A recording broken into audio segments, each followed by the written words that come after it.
Hello बच्चों, BPSC विद्यापीठ में आप सभी का स्वागत है और मैं आपके सामने पुनः उपस्थित हूँ मॉडर्न इंडिया से संबंधित एक छोटा लेकिन बहुत ही महत्वपूर्ण टॉपिक को लेकर, जिसमें ऑब्जेक्टिव और टिप्पणी वाले दोनों सवाल बनते हैं।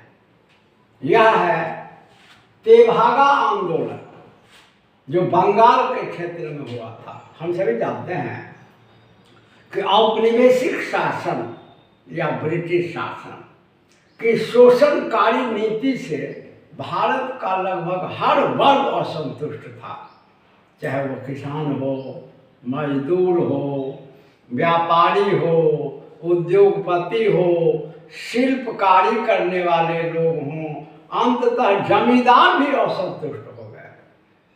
और खास करके भारतीय किसानों और मजदूरों में तो औपनिवेशिक शोषण के प्रति जबरदस्त आक्रोश था, क्योंकि इन्होंने किसानों और मजदूरों की आर्थिक स्थिति को बद से बदतर बना दिया।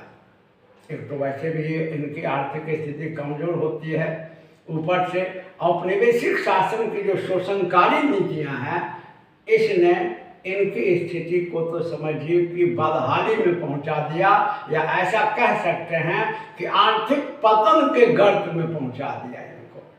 तो स्वाभाविक सी बात है कि आक्रोश थी। और खास करके द्वितीय विश्व युद्ध के बाद, आफ्टर सेकेंड वर्ल्ड वॉर, भारतीय किसानों में औपनिवेशिक शासन के विरुद्ध जबरदस्त आक्रोश आ गया, जबरदस्त उबाल देखा गया भारतीय किसानों में। इसके परिणाम स्वरूप किसानों ने जगह जगह विद्रोह किया, लेकिन इसका सबसे ज्वलंत उदाहरण देखने को मिलता है बंगाल के क्षेत्र के बटाईदारों का, जिन्होंने जमींदारों के विरुद्ध तेभागा आंदोलन चलाया। इनफैक्ट इसको तेभागा आंदोलन इसलिए नाम दिया गया कि अभी तक यह स्थिति थी कि जमींदार किसानों से फसल का आधा भाग लगान के रूप में ले लेते थे। इससे इनके पास बचत नहीं होती थी, उत्पादन का अधिकांश भाग जमींदार ले लेते थे और लागत इनकी बहुत ज़्यादा लगती थी और लाभ नहीं होता था। तो किसान इस बात से काफ़ी आक्रोशित थे और इस आंदोलन को तेभागा आंदोलन इसीलिए नाम दिया गया कि इसमें, जैसा कि आप देख रहे हैं, कि इसकी मुख्य मांग थी कि किसानों द्वारा जमींदारों को फसल का आधा नहीं, जैसा कभी तक दिया जा रहा था, फसल का आधा नहीं बल्कि 1/3 भाग ही दिया जाएगा। और याद रखिए, ब्रिटिश पीरियड में कई आयोग और कई कमीशन का गठन हुआ, जिनमें एक बड़ा ही महत्वपूर्ण था प्लाइड कमीशन, जैसा कि आप यहाँ देख रहे हैं। और प्लाइड कमीशन ने भी अपने रिपोर्ट में कहा था, अपनी सिफारिश में कहा था कि लगान की दर को 1/3 किया जाना चाहिए। ये आधी जो लगान की दर है और फसल का जो आधा भाग दे दिया जाता है जमींदारों को, यह शोषणकारी नीति है। इससे किसानों को लाभ नहीं मिलता है, किसान असंतुष्ट हो जाते हैं। अतः किसानों को संतुष्ट करने के लिए, किसानों में उत्पादन के प्रति उत्साह को बढ़ाने के लिए या किसानों के शोषण को रोकने के लिए लगान की दर को 1/3 कर दिया जाए, जैसा कि प्लाइड कमीशन ने रिकमेंड कर दिया था। इसी बात को लेकर के बंगाल के किसानों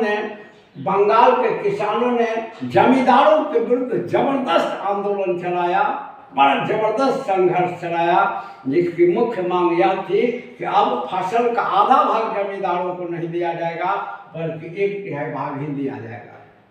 और इस आंदोलन का आरंभ किसान सभा के आह्वान पर हुआ था 1946 में।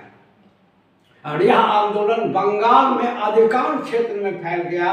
एक आंकड़ा बताता है कि इस काल में बंगाल में 28 जिले थे, तो 28 जिलों में से 15 जिलों में लगभग आधा बंगाल से भी ज़्यादा में यह आंदोलन फैल गया। उस काल का यह रिपोर्ट था।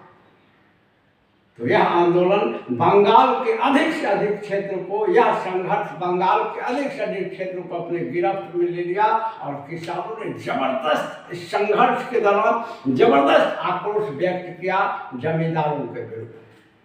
तो इस संघर्ष की शुरुआत किसान सभा के आह्वान पर 1946 में हुआ और इसका प्रसार तत्कालीन बंगाल के 28 जिला में से 15 जिला में हुआ।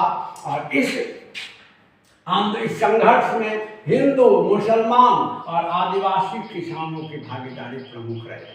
हालांकि बम्बई के मजदूरों ने भी इसका समर्थन किया, अन्य स्टेट के खेतिहर किसानों ने भी इसका समर्थन किया, सभी ने समर्थन किया। और इसमें मुख्य भागीदारी जो संघर्ष में रही वह हिंदू, मुसलमान तथा आदिवासी किसानों के रही। और इस संघर्ष के जो मुख्य नेता थे वो थे कंपाराम सिंह तथा भवन सिंह। जो ऑब्जेक्टिव के व्यू से ये सब पॉइंट बहुत ही महत्वपूर्ण है।